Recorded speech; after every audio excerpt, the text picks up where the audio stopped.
அவ ஆண்டவருடைய வார்த்தை ஒரு பக்கம் மட்டும்தான் உங்களுக்கு மீனிங்க கொடுத்து வருது. அது என்னன்னு சொன்னா, நீ வேண்டும் போது உனக்கு எப்பொழுதும் இறைவன் சகாயம் செய்கிறார், உனக்கு எப்பொழுதும் சகாயம் இருக்கு. அது ஒரு பக்கம் தான் இருக்கு பாருங்க உங்களுக்கு.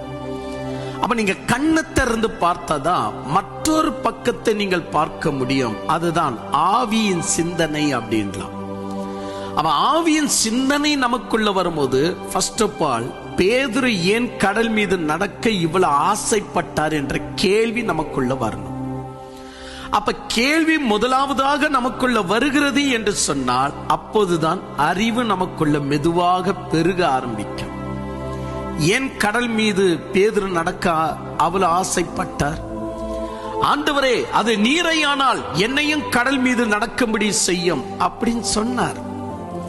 ஆனால் விஷயத்தை நீங்கள் எண்ணி பாருங்கள், கடல் மீது நடக்கிற ஒரு ஆசை பேதுருக்கு மட்டும்தானா?